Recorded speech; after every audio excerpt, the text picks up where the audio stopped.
Assalamu alaikum warahmatullahi wabarakatuh. Mare musoninko soninko khamukano oda khakuni oda khanwari oda kha bismillah. O YouTube channel be gani Tunkara 2020 Tunkara hillo qahu anno murnu ke toga YouTube kamai lengini April ngasom bita sikandinya sini ujunu hilli tampile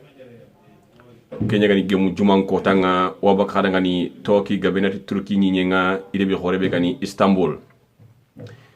lenki omari news ya ogari kebe kenni Gambia député kompen no gondi geli daru al hala bega treno ngani nandaga ta ko lenki kota be kondu ma layni nganta kotini orono na ko kontatu no ga hinu lagarni mo gombe kala dungen no gondi moga sege khadi na hinu ko daga ni bogume de igara hinu saxondi al hala be no gondi lenki o maslangi ni Kenya e oda message nun kita WhatsApp no gondi ho gabe go tirnanti e mo xanne mugu khori basu kentere wa alhamdulillah basu to yero khonne oma YouTube o channel ko ma create nanti newsumbane kotiani khara angara yang khawre nga angomu ko wadi ga mun hitanu kam hebegeti newsumbane hakati yogonu hinu ngurni mo gonyana o tambini yero khonni o ganda segene daga ke kam mayna qibar yogonu fatam pas khara khawali ngoda ngani o ga gemu hisuya ona bangi o mare mun ngani na ifahamundi al halanga wurnu o jamane ndi aduna ton khonku khay mo gombe ken sabanya hakati yogonu wadi orantaro no ko sugatu mo gombe al halo mo gondangani lengi oro yimena kebe on tamunda na hakati ke gilondi mo koyogo khagele kana gilo khana yampondo maka kenyani o député kompenga ona munda ona jopa député kompe ke yimeme mane khani asaka kammo agonya na kammo anaka to fahami ke tanu garne diga mbeni ko bawoni ko mawtu kunya hinan nani alla ntai angama demi masakunda ke khibar yugunu muko wala angama sede masakunda ke tire mo yugunu ya awanta pinna hini yugunu fahamun khawra jiga uga jopra nokbe noto ko oga teleta obisa ke jene oga mundona nokbe masala anna masakunda ke mi fahamuna na tire mo ko fahamunwa oganati o député kompe Gambia masakunda aga golni nyammo be nogondi ata gontenna tonto khoro sikki akama kun tonto khoro sikki kunya sikiti jamane ki kunya hekeni jamane kare na terendi tonto bani ranta sikki na bani place mutama ga bani gana sikki suwa gana bani place mutama ga yi kenda koy nanti tolonga unta gontalo ngani kenda koy nanti mare mo ko sirenta no ngani kho iga marano yogo tuma nanti dictato mare nyani kenga dictato mare ngani kebe kenyani kutonto sikki benuga jamani ke nogondi bane gana bane sembe nguta maka na ni kallenga anani inkolla kana maka tara nene mbokoti bakano gondi kenka man na igolinde wari ma ken gonna man igolinde bari awa qotonon Gambia man sakunda ki ga taako tonto benu kama ken ni tonto sikki kuntonto ni ko khadangani awanu ngani yati ken ngani executive ngani kebe ken ni man sakunda ayani president di ministerunga iyana ken tonte wure awa nokota na wadi etikene ngani parliamentarian kenya gani kubenuga ti député kompe mbangenga ado judiciary kubenu haga oluwanu kuragana ni itrendi hakati be député kompe ngana luwanu kuraka ni irondi o makay kenya gani kuna kiti kompon khano gondi anda ku gonda mo sikari kwa ta konte mbake ni jamane no gondi sakati ke Gambia nyenga ihayke marne ke mo khano gondi kunuga president di ibajal le monga ni ministre nunga gelya ganani president na munde na luwaru ni gana munde na luwaru ni jamane no gondi luwa kiranta rono na nya luwa yi minan kinye kata député kompo nya hina député kompo nyina yilan ko pana na mi huta kama ina hay manchiri mantasiri kembre kata agananya luwanga siri suha gananya kilwa ha so khindana nga manga maduna luwa ketrene taganti terne mo khombe kuno khaga kiten sakaka mana ando kebe gara sakwe nanti anantiri wuruna kama kenya gani kitin kanu ngan khalo kunga mi walla oda war nanti masakunda ke terne kunda kha man kuno khali député ni ko hinan nani député ni ko sugani ni kammo ona munda ona o masala ke rondi yeren khonne Gambia député nga bona to député nyi honati MPs ay National Assembly Gambia loku National Assembly monati député monati ken to soni kan kanen ko bawo National to Kenya ama jopa gelilenki ka hogabe kenan bugi seda na masakunda kibari gabe tu kenjo pe geli mare ko tekbe gani Gambia jamanin kamma ay gani ya jame masakunda nga kenga bogote bakkano ngani hibe kate kata matampile do sino hilare kenya mare ngoni na to geli 1994 ka ta ko sembenga ma iganta coalition dabarni patini kunan kai ina girndi sembeng ina girndi ko cenga kenya nganya sini ujunu hele tamrutum lagaro kay kasaro kembra kata hada magabe ga jongi fahmini masakunda ketre mo sakati ke oso ni kara ro politique no gondi Kenya yo Kenya ni uga utu halle ko xanaka to hini yego no fahamuno nawtu gelli men kaso nga sini ujine kamo kabi tandumede hillo député ngol de odo ko député nugas diga sage député no lega ni sugandi e xana incigi tondu nu ndangani député ni me asigi menni man xayi asiki tundu nyada ngani aga diga muti tundu ke toronga ayina tundu ke ngani nene anya tundu ke ngani toroy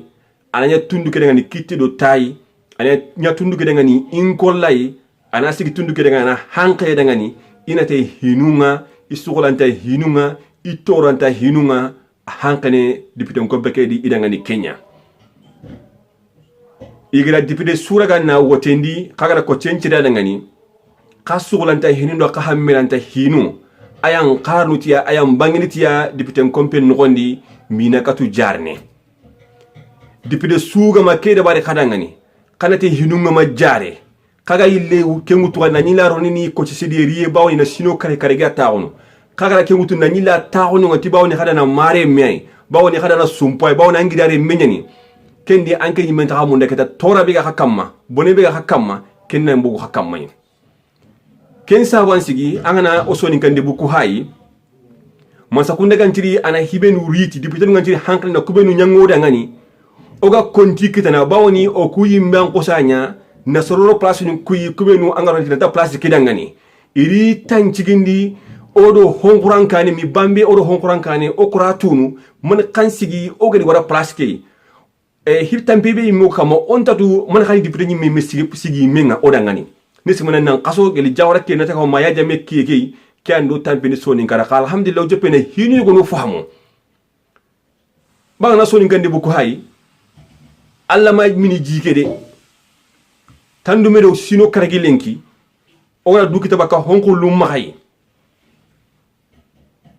ma onati tankarge de hosini lenki ona dukita baka honko lum maga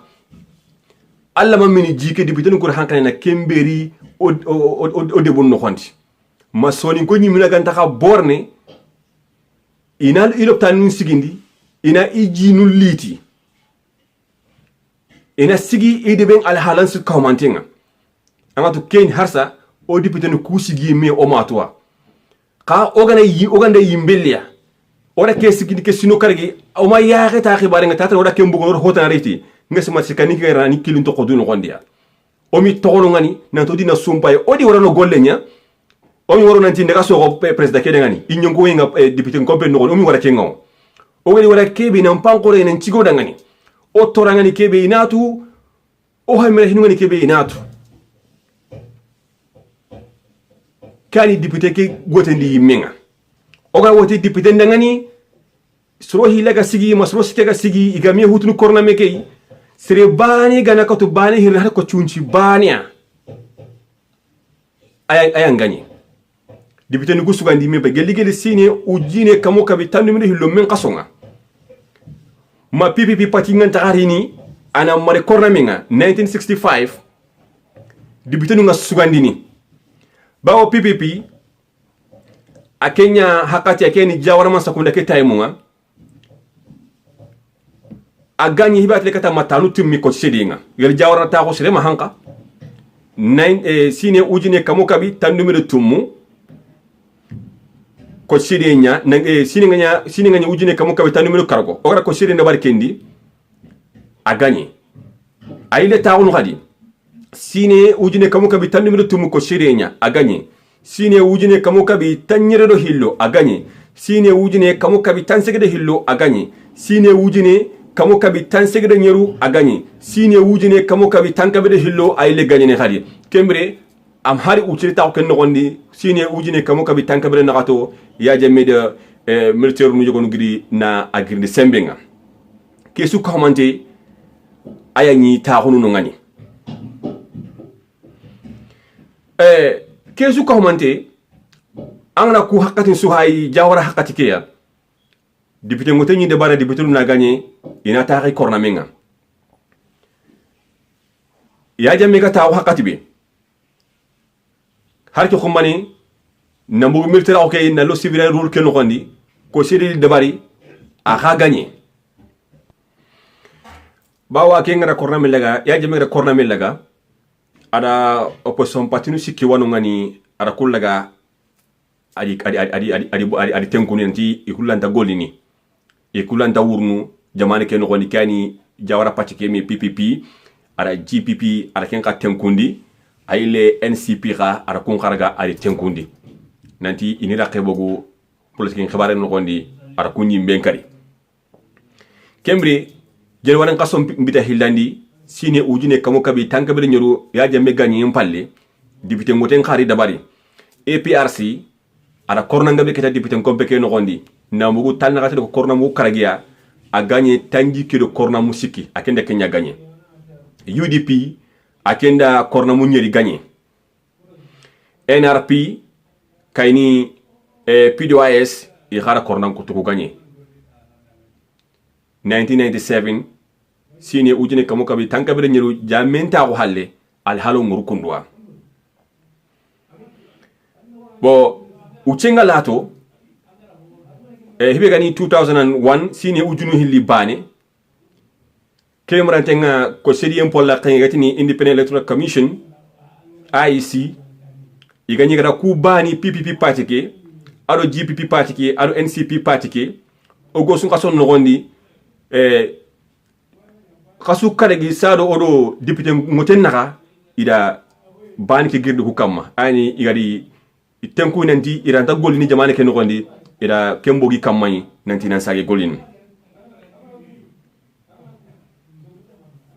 bo kempallani ya jemme khadi hakati kesu na utugeli sine ujune kamokabi tankabe do nagato na sine ujune kamokabi tankabe do nyeru ko sede kiga joppe député nu naga khadi iga me hotun korna mekey kata ujunu hilli tamro tumu ko ala sunu kenari na ke ngirindi a khani majority kitana ayni a pati gagni na gaben kitana na koto pati kutukui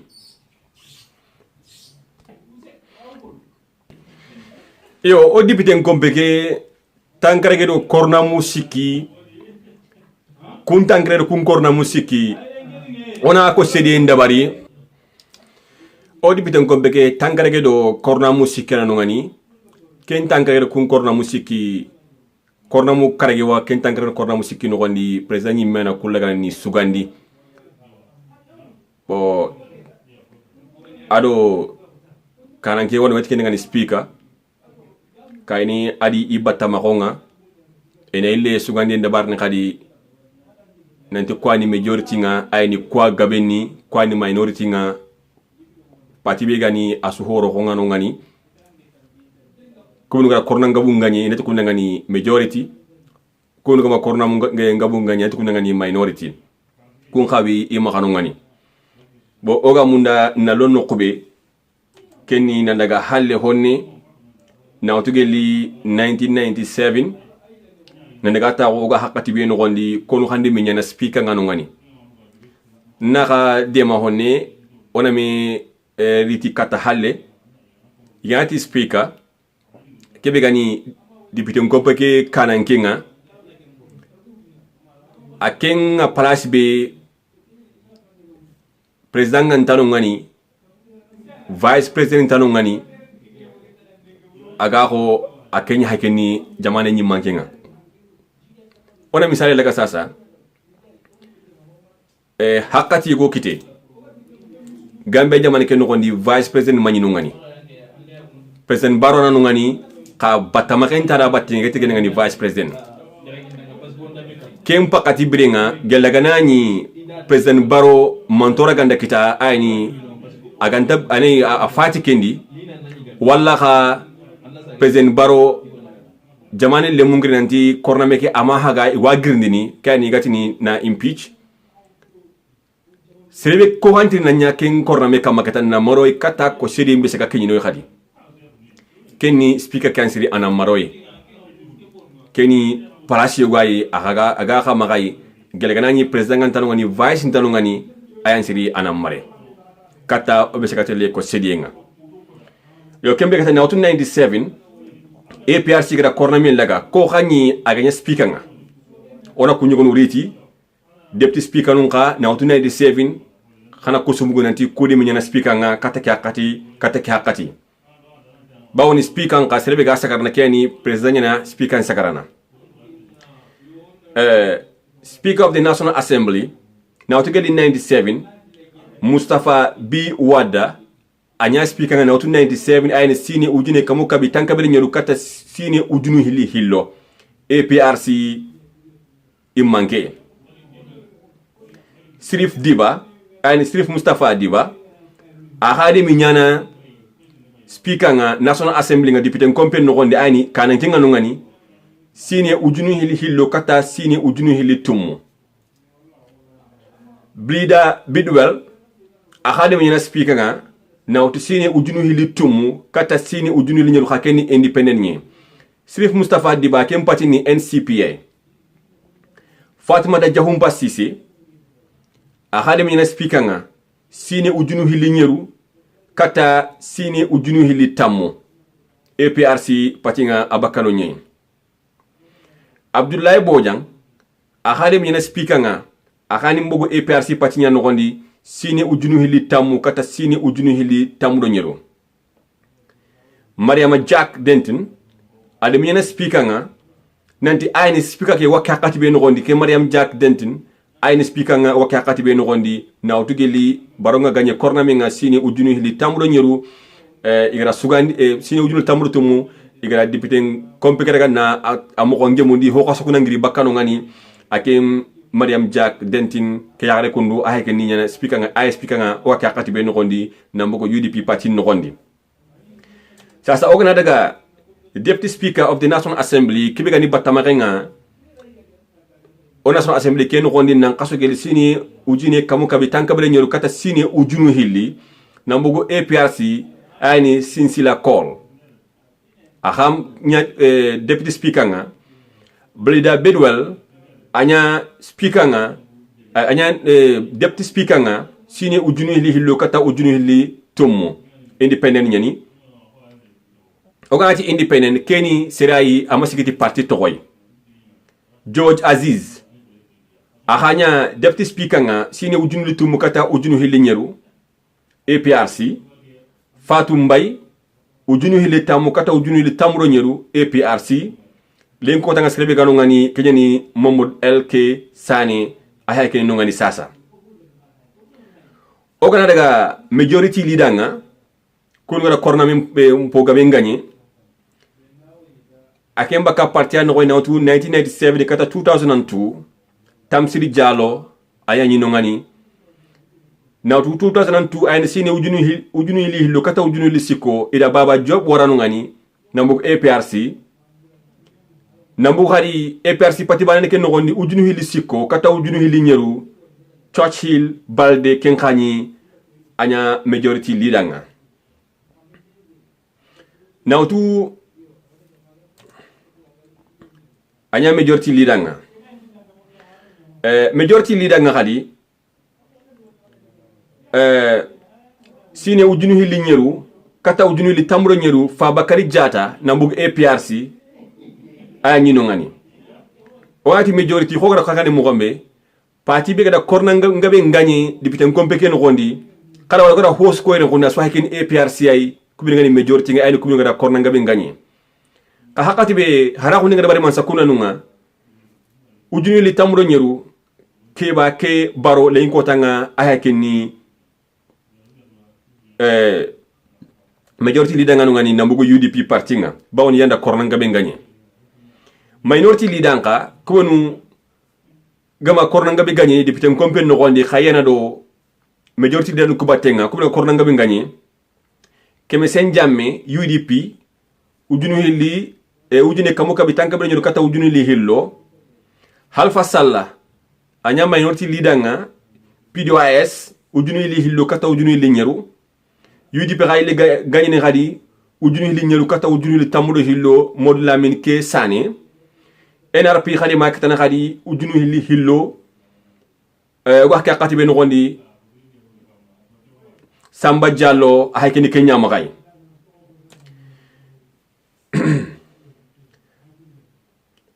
Modou LK Sané ujunu li nyeru kata ujunu li tamudo hillo Samba Diallo NRP hayne Kenya maga oga sine kibe no gondi kembre maremu ona ga dangi ni kata ke député ngombe iga taxunu al hala be no gondi o hakene a photon segeni o ga diga mu kibu kamakundu aga be woni photon segeni ni khada ngania ke député ngombe be o ga di lenki kotanga tankrege do korna musegi majority ngara korna be nu gagné ado opposition kalunga o wisra ni bogume de khada ngani bawoni hakkati be o gaytele ko sedi nga ikahimiya ya kahimi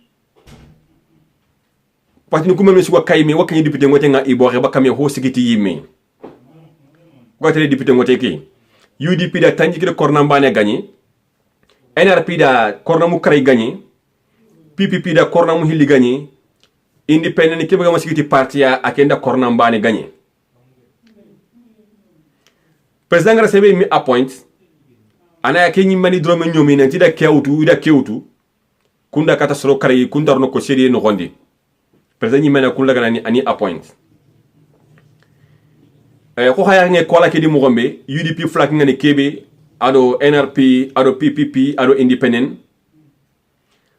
na konanti UDP tanji ke ko sere bane ira soron kata bakay parti kino ko haga seda mo gombe nanti kula kantaka i parti kino bawni da wari ila du sembe ni kata president Baro Karanyai o sugato mo gambe walelo president Baro do i parti kenaga migantaka a krokotini bakay parti keno gondi mayi migantaka parti kurumban sigindini nanaga ido député ni yogonu na kadi mi famu ni mbala kholi na gaida kun khari bogonu ngay lenko ta kun siginde pay keni independent ni kembri lingi kota nga o parliament kena kammo kan soro no hamarne place ngano ngani ay ni speaker ndo deputy speaker ndo majority leader ndo minority leader ko gadi ibogu mi xana ngani halle mo gombe speaker ngano to ni Mariama Jack Denton United Democratic Party abogu no nyai ay ni UDP deputy speaker akeni Modou LK Sané akabogu UDP party nyan gondi waka katibe no gondi serbe gani majority leader nga ayni kebaro akhabaka UDP parti kanu gondi harsa minority leader Samba Diallo abogu NRP parti nyan gondi kembre ona sona assembly ki hakeni kundua digamina mina lenki kenni gele daro igra meni president Baro agra state of emergency agani agra rondi agamuna ino ho kaukenga kata kasu sikime igati ni tanka be bito igati kenga boa ina hayi igantiri na ndigama kamai yegonati arogoa ka arantanya na luwa ya arantaro no hina mina dengi dipito kompenya no gondi ina me huta hina nani geli daru al halo be gawru ado lengi khallenga o ibakame de khadangani ho khagatu mo gombe daru dipito kompeni nonga atti ho mo siri attewa nyawo ko gina warintenya aga wacce ni nongani bawo o député nunga o gati kubin nan sigiti nya onenen do otoronga ado tanundo kitunga député kompen no ko halle wara bugu mede khadangani khagara meñi député kompen no gondi hakati be president Baro ani sine kebe ugano gondi ujunu hili tampille machin kason tamuno segu ara state of emergency ara rondi soroga koto kebe famunu state of emergency ado curfew inta ibogu meuria state of emergency ni kay man sakunda ina kiliyo no sakondini kilebe yimi menani bonen breheti balawu breheti igoli mognu na bogu meure ona bogu mi khara honni state of emergency mansa kunani kiliyo gono awutu awa kunkili no na ota kenyi me kama ado population kama jamani le munyi minu kama jamani choron kama mama jamani le mubawni so no jamani ken ngoni kumpeti jamani le munyi siringa brene jamani ken ngoni na kilutu kunyo no kama awa kun no ngoni mansa kunda ago nyankanu hogabe na terendi sorobinu gantiri golino hogabe gollen takhalinia ina hobaka soronga siri inta golina sunini i plasinya bawo balaw mbrenga balaw kene wasa ga sembe kitana kolle ngo sugatu mo me ona coronavirus hakatinya sasa president Adama Barrow agra state of emergency londi ma jangaro kena wasi aga sankini ko sugatu mo me jamani ken ngondi soro nakati jangaro kenyi kunya sere bane kenyo ginto kadi soro hilli kumpaso len ko tanga Gambia sere bane ko tani ma keba ngatu nanti igatini active case abane ko tia case nangurni ma jangaro ke ka serebe Gambia jamani khadi hibe gani coronavirus ama bangi jamani ken ngoni hinan nanti jamani ke yimime a sanke no woni kani sirikite jangaro ke ka serebe ara kini sretani kemma ke jamani ke di hinan nambugo health minister ngara hibe ko ara ko nanti case no ke jamani ke ngoni asini case rintonya ayni siro suro liano nyaro jangero kene di jamani ken gondi ken sabu danga ni suro hilli haso sire bane yonkin to gadi bani ido ken khibar nga hinami harsi gono khawa hinano kubi nga tunanti kunna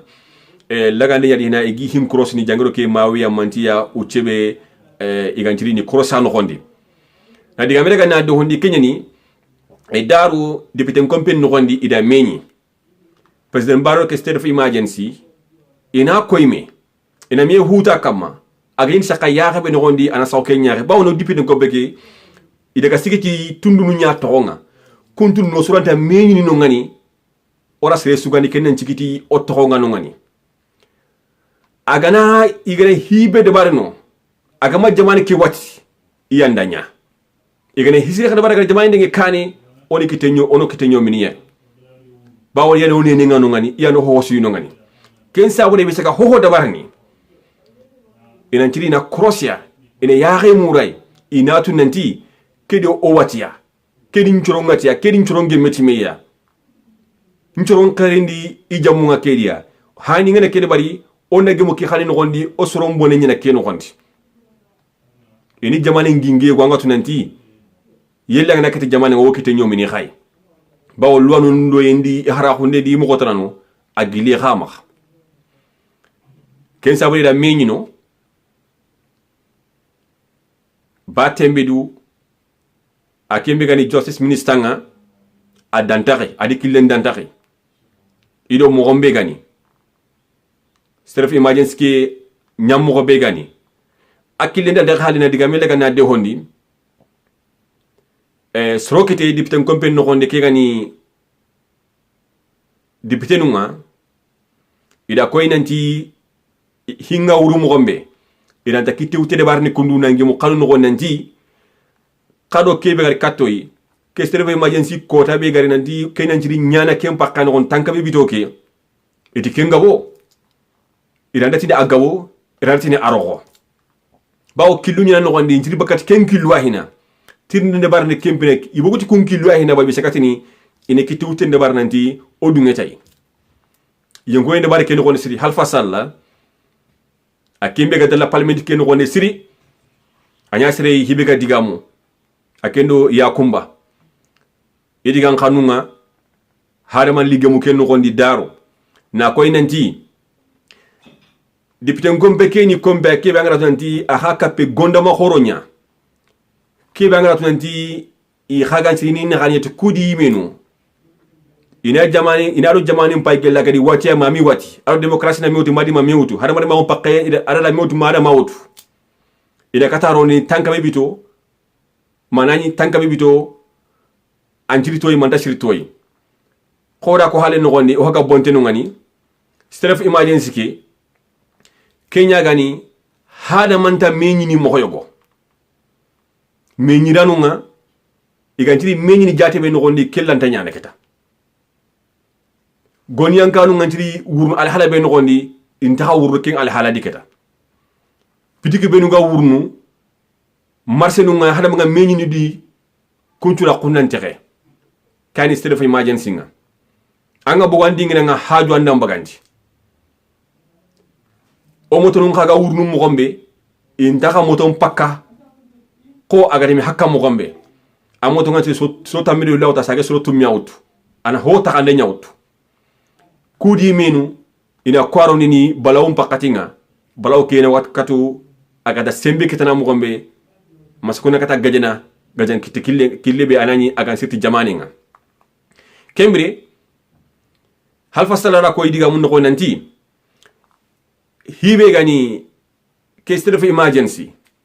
killu nyane daga siri bakatay député kompeke no gona ayati nanti rinata eni kite ngutu yo anjirtu kembre ina sanka bakami ananya wabuti kun killu hani député kompeke khayga ikapeke gingu jogona no ngani angatu nanti higena kite kunyarantelle ina bogumedi ido ministre bi ngati na mewali ina masala kama kembre na bokata jamanga ina remi huta kama ansiri nyana kunu nya député kompen no gondi saka dibo keni yonkin champol la kenye hada mantanga ina njire amurano gondia hada manga kisini mo gombe ke wattay ananya tajani daga ni tora khibare kembri da koy nanti ginge gwani maganu ngani kenginga do kenan sirtele na taxu ina hay nambu khal fasal diga mun no gondi daru kembri kungana hibe ka homoy bakay justice minister ke deru kunu gondi arosi xanu benu gari kembri na haya ganjiri sakaya xebe no gondi ana saw ke nyaxedi gingebe do kega tele na ku hidaga ni bogu medi kenginga khasigi ntenga kebe kenni kai ado constitution kena kammo kudo kebe gari ado constitution kega tun mewutu kammo ado ido kebe gari ado haramane mako bakana mewutu kammo bawangar suru ngane khataw khabaten no gondi a hataji hoy a hataji hini yugo non tere kembre kunga daga da bogu medi awa kun nogondi namugu minister ke diga mun nogondi ayni batembe do diga mundi public transportation oga kuru honu ben nogondi gelegele nu nyani ba vanu nu nyani ba bosu nu nyani ba hada man tasiri gaboni nogondi gaga nonga e gahi ngano gondi ayni kebe ngatu nanti ikunda yigo honu gaga na ikunda siri ni biti ginu munyi irabi gina jiri nan tereya awa ken no ni khadi o sakanu ku ga mo gombe marché nuku lumonuku yogonu ka ta golini e gane golini su hoga yigo honga gani haju na kumbane ala gari ngani kebe hada man kan ta gabono khadi me kamay anya dingra sukita hada man ta gabono kata ni juru me kamma ko ka gade mi nang juru mo gombe one ka state of emergency siren taka jumini me kamay haqiqa kanna bone kebe gari jamani no gondi yakatu kisne mo man taka sankeni bo daru diga menya kya kama nan di kunyalo kenen sirtelle ina bogo medi inda sirta kono kundunga ayla ninga khadi abi no gondi nanti hibe gani imanke ngare rakembo kewre jamani ken go nanti da state of emergency londi nawtu match kasuke tamundo sego a hataji hakati nyai aganako sembe ndakini imankinga aganako nanti ida state of emergency londi bito nyeri hakke ada sene kenka magana se kenka masu tampilo bitabane uchen nogondi national assembly nanti na menia depuis ngopo nanti na menia gelegrani hoga munda ananka hay moko desira nanka pe kada sir dangini hakati ben wakini imankinga bawni sembe yugona akhara na kasembe ci dingre gonda si dangini kenka ma kha mi hamuni mbala holi no ngani bawni kumenu ngani president di bazal le monga e gara kihire kan narondi ikunda karga nanti bawni hakati be gara koy nanti jangiro kero jamane ken gondi state of emergency ke garo dingre hanabe ga terrain ken ni odibiten kompekay ikunda ga kuga terrain di kundu indaga gol ni kita a hataji kada imanki ngana kahu mo gombe ga linga dangani na bugu bito ni kata tampilo bitabane ki anani amadangi hari kata parliament ngayimi ani odibiten complet ngami ko nga bakambe nanti an siria manta siri ini wara ñu legay ni hara xumi diga mo ndeke ko nanti ila gol le kana tenkundi ado sine ngolle nyeme intabana bawni hilwani kuri menu ndari golle na tengundi ka imagala ndam magane ken no ina hodo bare ti isembe nganani kuma boga seda kuma hinu lega ni kori na hayi marawa mewtu maranta mewtu ko sine ngana nyeme sasa sine ngana nyeme igani dipite ko begere ni xibaru ga ni sukka home ni kori keta o hayro sine kurumba nyana gondi iga tuma nebe ketana iti kendo ke tuma inta bana na ko inanti hwali ta gora golle lega na sigindi iti inta bana gele nya ganya kenya no gondi ken khay digameta iti xamanya ken no gondi anya ila golle nyere na tengundi ken golle tengundi ba ile kata palmeni ki xali na nyile hinu lega ni kori ba kamedi xa ko wara ga nanti golle ki ga tengu ide bayna sira imaji sikira na hokka hay alanya hari mo ima kura xero xibar ken no gondi kemi hamuni bulagol bodo kura daga nanti inda golinia kura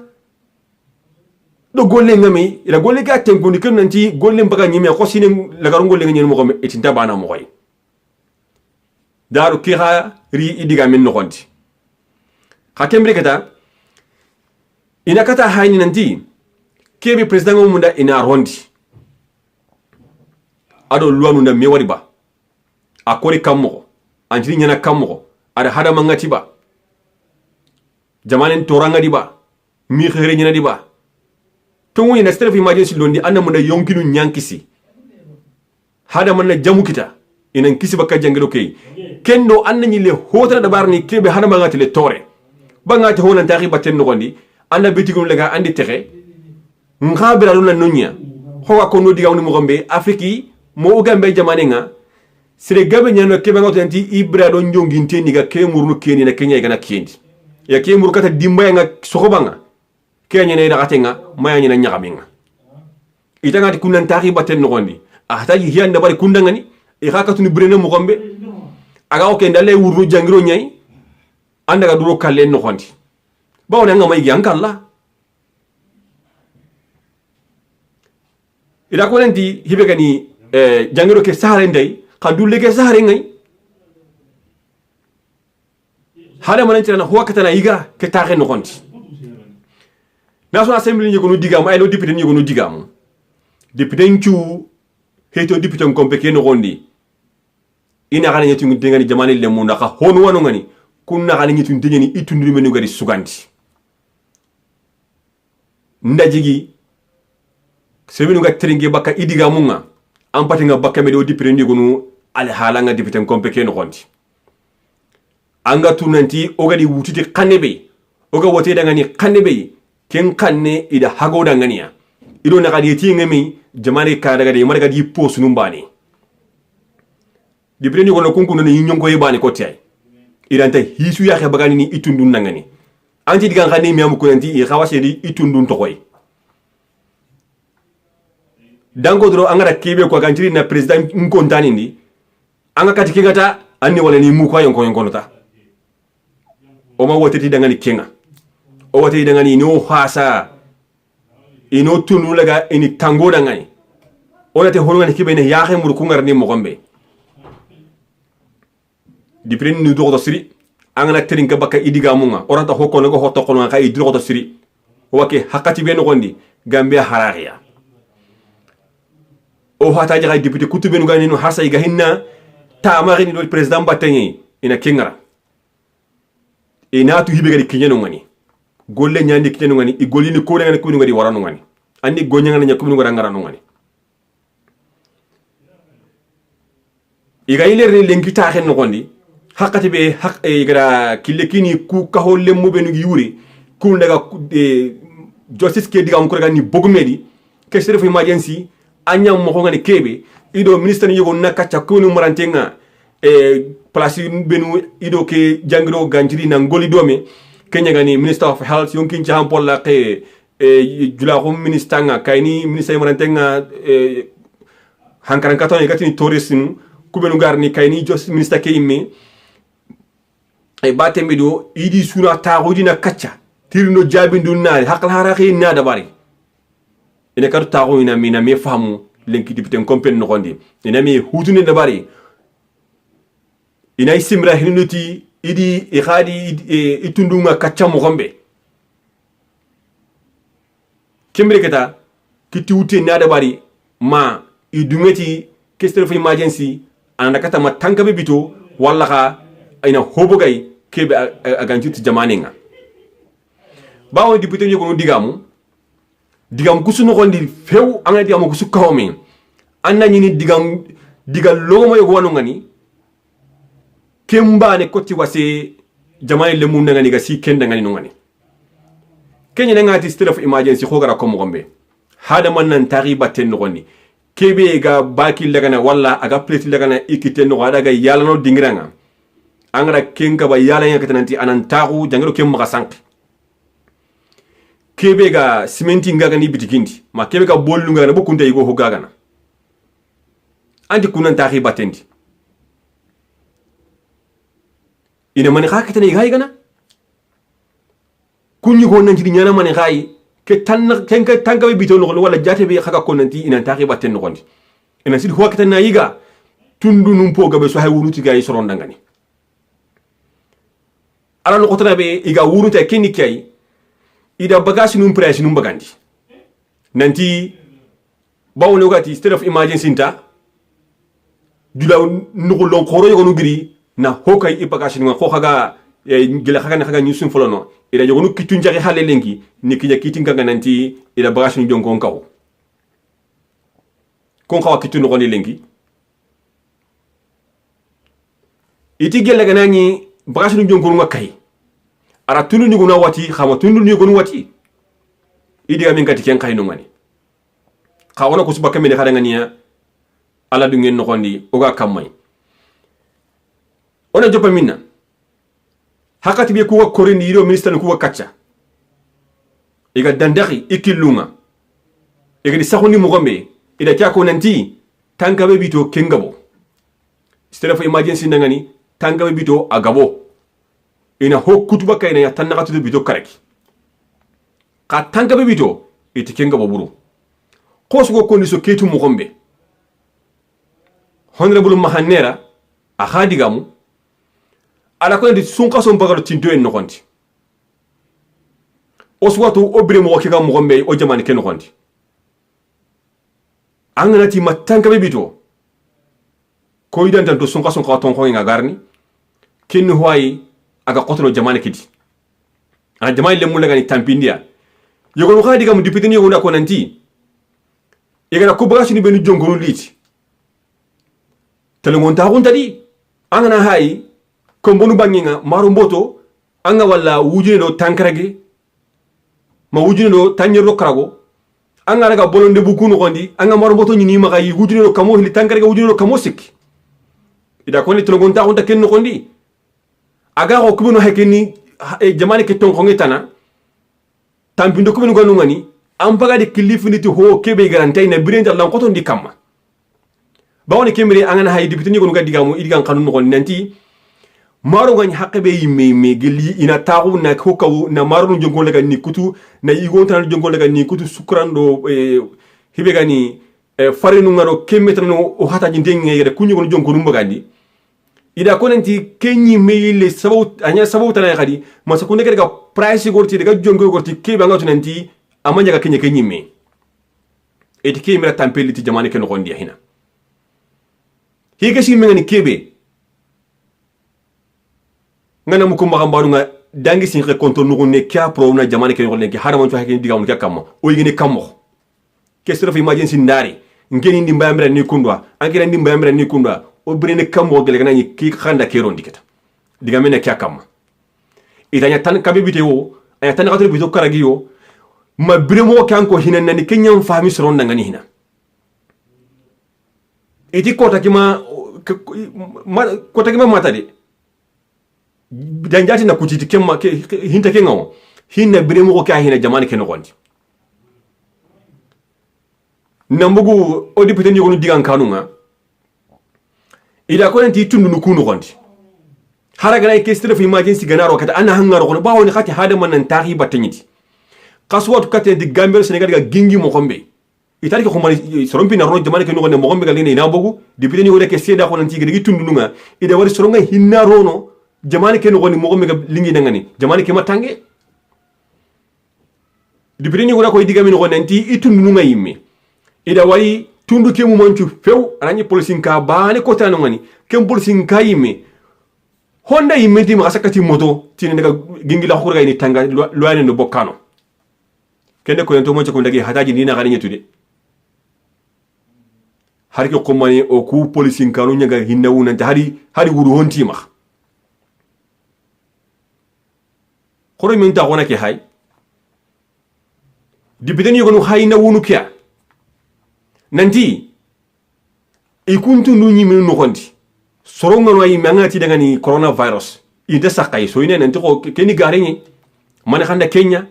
bawo ima hala malaga ni fahamundi man khani coronavirus ke jangre be ugano gondi kunana kammo abala unna kammo ana mani khanyana onjiri man khaya hero dabar no ko du kesni bakay iti kumma dabari kaga nati khararo ndi GRTS seju da GRTS hayni telen dinge kompen no gondi ngina GRTS tunu hayni kam ko natu nanti al halo ngorlu ko ne tele minti ci kompen no gondi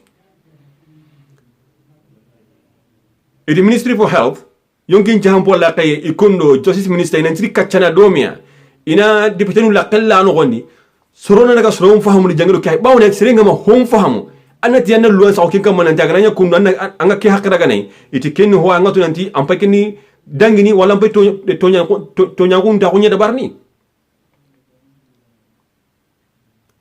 namugo député nu kuno gondi ila konanti hibe gani oma sakunda kay est-ce que da prani ne khada bariba nanti gella ganani hada mangana tari batten no gondi igara kubenu suko jamani nga itari batten no gondi junanu ndi jula holla kontere kebe ga swakarni adi den chakula sagete taw kan no gondi kebe ga tawon simenti ngalla nga kebe ga chalo gageni anta sunan taw ma kubenu ga wurnu moto no gondi anti nyan chage suro tummi wutu est-ce que hiwono ba khagi rasaga na butumaro kinya tikenga iti ma sekonda kede bariba kebe marantenga gambe na burun kompella kenga alike ko ntima sakunda ma kem parande de bari ko ma kemutu ne to ko ho saga na sere ma kemutu ne ti wasire branini gel hakati be kisro fi majensi ganaro ikuno meno ombire kam wakata ate gai wakapi isi menga ina katu mi hamoy de barni kinga nyana mo gombe kete kemre sombre ne kam ko sar kempi bi sagana barni xakum be saga mi hawunu kana jaate ko nanti kaw hada man mbira ndi ci kay xaku ne mi hamu kenya na kamre kemu ci no ni bi ne kam ko ina hadu keni ko na wuru nanti coronavirus mo kar dulle ngeen no karo kompon no gondi o di bitene guido golle hore ngam di bitene kompen no gondi mati sude ka hoga be wonu ngani ido hasande ngami kay suheti yonu ko makureta e state of emergency da ananya honan tari kan no gondi dango dro e consular no ku garni jiban no gondi ba woni hari kan yiganta goliniya te gani ngara bari ni kuntu kona ngeran kita tugene o ko brene kammo député ko da ko nanti hakati be state of emergency ganya iga daga sakan no gondi la tikunda sakan no gondi eda man sakunda njire go wari adi piko pumbal haga tep bawo a kenki mene kakine sembe ngadi bane aji ban kotenni ala ni ngadi gele ngani kontu gane rono igo no gondi ike di dingiram paka keta miskino ko benu ga jamane ken gondi kunu ga brenti kitati laqi ayni ndakata sogo ba nanya nyagamenga kunna njiri brene kammo kungali halanya na kammo jamane ken gondi yikum ponde muleni kuma no khalenga mahari yere ge imega ibrene kammo odi biton do ki hanke pay may député ko bari lenki ido ki hakala khara khine me gel gana ni masa ko ne kede bari hada manan si ibrene kammo ko jamane kiti député na khadi gamu akhara ko nanti to munya ni masa kunda gel gana ni igansiri na hada man saga no kotro wono gatu nanti haramare magun nan jiri ni non kayya ani luwasi le munkara moto gu munkara masa ko da bayin tali ke mutu keni to munye ati masakunda bane ranta ali kemutu mosuna mede bawni balaw ni garni katto suna munda balaw ke ma kinyo yo so katun kisni mo gombe ati lo asi lemon khana yaare muru siringan kan no ni sino mani me sino kare sino tammi tamudo ho awanka ni luwasinga anka kati nanti tamu de maragana ari do tenga me wanta muntu gona mo gombe bo ngar kati sete kede sino tammi sele kanu kana kan luwas ko nganta bagani asega sino tammi nyankan sino kare nyankan no gondi i khana yaare muru kun ka monunga jati be gana koni e khanti nyampadi bawni khanta golini o share ngo gal hala be no gondi e khanyam pay lo astambo en no gondi moto mu ko khana ha mo ne tal hala dum paka halaka sasa e khana nchaage e do moto mu kunan ta ko dina me hamu al halu ngawru no mo be anani transportation nanu ayni hada wangar girna khene be wardi moto lunga kinani ho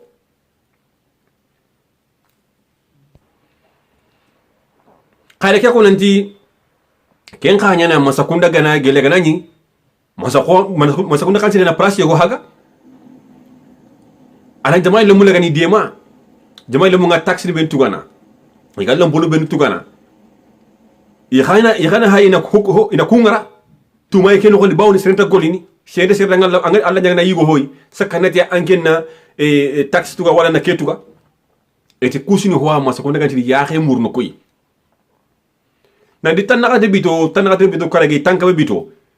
ako ne mo ko hona no daga ci na nya ken tanka be ken tanaka bito karagi no gonti odi bito nyugo no wanu ngani harsa kubenu ga digamunu igami hutu ndinga hinu nganti na chaku ya xebe no gondi oda mugo dibite xabe gani honorable magasi igabu gabu ni waranta hokkono na hoto kono ngani minority leader ndigamu tumanna ha député ndigamu Fodé Dramé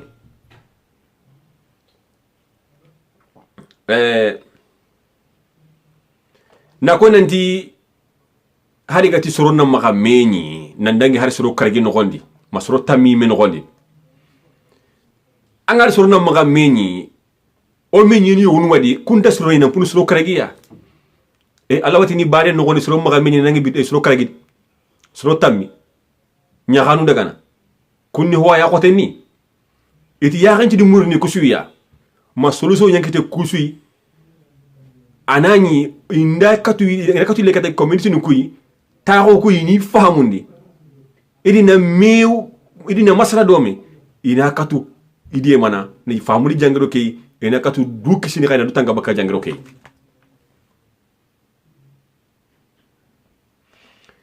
etangana hay hibe gani jamane ken gondi honnan qahu ida katama tanmi paseni population ken gondi yo hadi gamu nambugu dipite ni kuya ina ko inanti bawoni ida kilunya sagondi sebenu gana kuraga ni sori anda kilunya wala sebe gani sori angati ko na kunki lu sori kunka monunta tu gantri na du tanga mo gambe jangiro ke ma kesi du khulle ke tan gondi bawni serenta no hibe gadi fahmuli jangiro ke anda honnan hawni wa preni fili no gondi ati kenta nyemeni bawni akoy ni servi maje sa honan taxi bati tarke ko man honnan hawni mbaka bawni harke ko mani ma fahmiya ke ta jangiro ke hini ma saxay sen xaga ma sax honga kele ta du tanga na bakay mina jangiro ke na fahma ina man xanya do ina ka du tanga na bakay awaken no gondi halfa sallanu isudi gamo ni wara inunkini na ko hinu nganti sakka mo gombe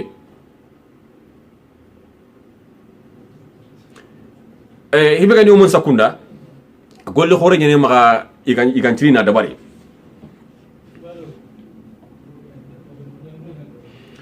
kuma nga telle ida ko nanti ke bido tamigundu ke tanga be bito wala tanaka to bito kargi gele gana ngana wakle bane be no gondi kudi kenta rebe hada manga dabarni diga min boga mi ke kanyam nanti ila to ko dule ke no gondi masakuna jira ya xe murwa min daga mare buki ke no gondi na dingre go ko anu go nanti gele gana ni hada manga na iduni ke hinde me no gondi masakuna jira kitibe utu katia ida kunjura ga ni bogo medi ministan kudanga ni bawni ho gabe tawe no khawga dire dire mo sakunda ki batega nanti tangabe bito bawoni baronni kai o kudo ina minister na kundo ay mpaba mbanene mchaka mbanene atora kene katto koy ikum mo konsere bawoni kuni tuwarun kitana hanke mbe biti ki gatek anke mbe gay homur ni kundu anin kidan kenya torno bawni kitere katana sunto mo ganta kanya kunya o hakitira ko kuni kunye kunga na ta kata man sakunda madingo o de mana o brene kammo o nyina kammo son kason khayri ni diga menye koy député ko ben no ko to kuy ko masakar na baka diga mo kuno gondi na o mare mun laga ni fahamundi kubito ili al halabe ga wuru député ko ben no gondi o yiminu gara kubo raga ni sukandi indiga taxono nyoni ndo kitendo toronga ado o tanu i hogabe ilo drogote ngami dati ni sude ka i hogabe ilo drogote ngami honu ko ngakle kay nanti tanka be bito awase asre nyini yonu hakati hibin ko sigi kamane tanka be bito ke sire nyini e gadi si mara hinunko ya kunci mara hinuna ko ikunga igabam bini na imma kikara na hasa makati imanke nyani monyo na hasa ko ngara ko mo menanti ani kaya onan chembo na hasa hani a hetike ngade manyiki lenya kama kebe gantiritoy kembal wasa gene mare khase be hilga nyono ngondo wa kemi wallo ya khandi khadi o kanta mun kenga sagene khadi nan to imango ku walla ku ngo kanan to walla ti mede gana anganta yi lakonno ake ma ya hasire nya da barni kamanna yi lanu ko kembe janta mbaray anga tangana diga muslim kam matanga to ayila nu kukono aga mare mu go be aga terne nyam go be no gondi to ngunya gana magay kama wadu gitina kama ni opposition wala kama no kunde wala kam kempeti ana do oga brebe da do brebe garni o de mundo kesmaru ana lingo o tamu no nyikunu o nyini kundu ho yimino ga tinina na debaru o de bunno gondi o mati kundu kendi wote yimme saka lu ko bugu mana o wasi khala ngani re khoni o wa kada ngani tariye alla dunge nogondi iga sako nyammo su nogondi mo gay le ni khali ni ibangani khadangani hakati wono ogana tarre no walla oga modo bito sikki kana nanti al halo mo gonyani oga masege daga ke kamay kembre ora khanwari watini alla gando daga kes hasa no daga tanga jangero ki harsa ogara nyam kanoi aga dingra ne beni aga sembe kita maga jopperono alla kana odi sudi manna girno kama na ahale nyoda ngani khairing po khore nga ado sahando wuyu assalamu alaikum wa rahmatullahi wa barakatuh